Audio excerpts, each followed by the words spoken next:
So I want to talk about, Thabiso, something today that I think is so important in business, and that is that in anger, we do not grow businesses, right? Sure. In frustration, we don't grow businesses. I mean, talk to me about you when you get frustrated or anger or ferociousness. Like, what happens inside of you and your decision making and everything else? I love what you just asked there, because you make the most wrong decisions in anger, and that's why sometimes stepping away from the whole situation and from the whole issue is so important, to gather your thoughts to then go back, because I don't think you can really do good business from anger. There has been a few places in my life that I've taken decisions through anger, and they worked out perfectly fine, but I think that's grace. It's definitely not me. But there is most of the time that thing that I should definitely be in a calm state to be able to make good decisions when it does come to business. I have to ask, how does that look for you, Rob? Well, it's interesting that, you know, the Bible verse I want us to play with is Luke 23:34, which talks about forgiveness and Jesus's lesson from the cross. You know, and in faith we're taught and told to forgive, right? But I think that it's the second part of 23:34 that makes the most sense for me, which is, it's not Father forgive them, it's for they do not know what they're doing. And you know, for you to be angry towards somebody else or against somebody else or with somebody else, whatever you want to call it, there is the somebody else. And it's highly likely that these people aren't deliberately setting about pushing your buttons just to make you angry. Right? Or if they are, they don't actually know what they're doing. They might know what they're doing now, as in, I want to make this person angry or whatever it may well be, but they're not thinking about the longer ramifications of that. They're just thinking about the here and now. You know, the taxi driver that cuts you off on the way to work in the morning isn't thinking about how that plays out at his end of time or when he's judged or whatever else. He's just doing it now, Yes. for now. But then that triggers a response inside of you as the driver, and then you've got to go and wander into a meeting, a business call, see a customer, something, and it's quite hard to shed that cloak. I mean, can you really fake it to make it? 100%, because you didn't feel like that 10 minutes ago, but you have to go in there with a smile. Like but you do go in with the smile, right? And you make the handshake agreement with yourself that it's all fine and I'm going to be good and they're not going to notice it and this, that, and the other.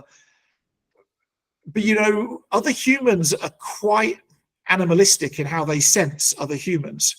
You know, one of my dogs yesterday was not happy towards another human being, and yet he's the softest, stupidest goofball ever. And another human being walked down our driveway, and he was picked up something about them that wasn't right. And I think other human beings are like that. I mean, to be so, have you ever walked into a room and met somebody and you just can't say why it's not right, but it's not right? 100%, Rob. And I think most of the time as well, that is, I call it the antennas of the Holy Spirit. They literally warn you against some people, and you can feel that you just don't gel. And I pride myself in this, a bit high of me to do that, but I know that I get along quite well with a lot of people. So the moment I feel something off, I know definitely that it's a warning. And it might not even be about the person, but it might be on the long run about this certain business maybe that we want to try and create, that in the long run it won't work out. And I think God is already warning me now. So it's just a matter of literally being obedient to that or not obedient to that. So I find this last bit of Luke the most useful for me in business, right? Is that if I approach my world and say, they don't know what they've done, or they're doing the best they can with what they know how to. I find that forgiveness becomes a lot easier. But when you try and judge them with your value set on top of them, you're trying to measure a human being to be identical to you for good, bad, and indifferent. There's a danger even in blaming and that anger, that actually we're doing Jesus's job at Judgment Day for him ahead of time. And I don't know whether that's our place to or not. I love what you said, Robert. I was faced with something very difficult in my life before, where I experienced being bullied in the workplace. And with that as well, I had to literally seek within myself what is going on here, and also come up with that I could also see that they do not know what they're doing. And I had to then choose, because it's ultimately a choice, right? I had to choose to forgive, and I had to choose to build a relationship again. But I think what that equals, it's not even about me or that person. I think for me, the bigger thing that I saw there is Jesus moving, because I definitely told myself that, Tubbs, you cannot humanly possible forgive this person and still go in and still greet this person and still basically be amicable with this person after what happened. But with Jesus, you definitely can. And I saw how that played out for even the bigger picture, because in the building, people were like, but what is going on here? Like, wasn't this like a huge thing between these two people? But yet they see that there's peace.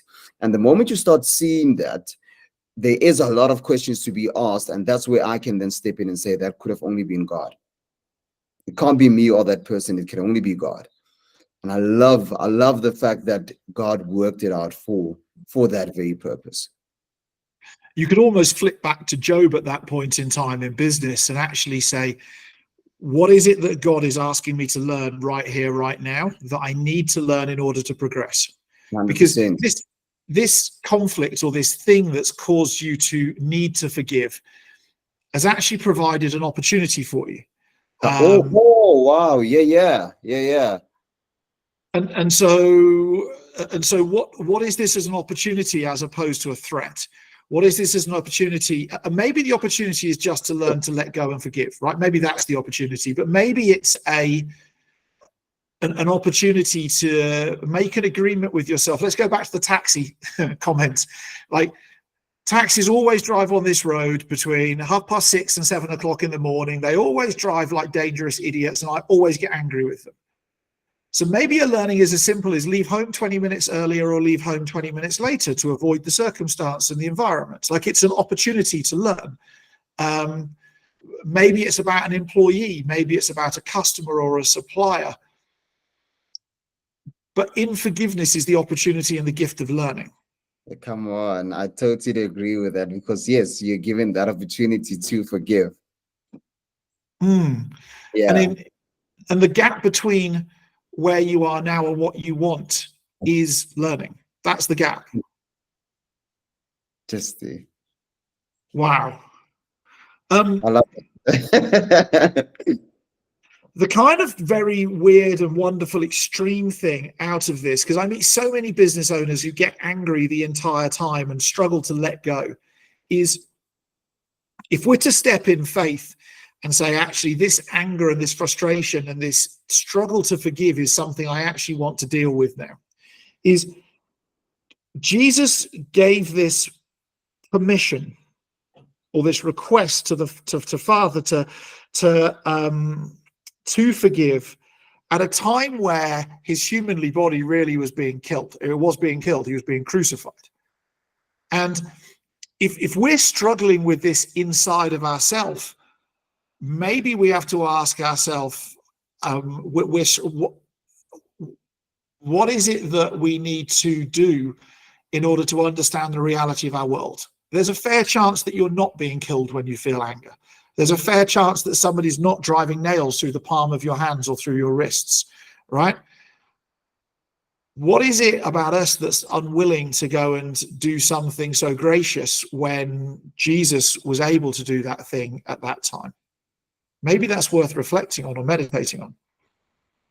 You just gave me a huge reflection moment at the moment, because at the time that was busy happening, that was the time that we found salvation. That is the time that we found freedom. That is the time that we were saved.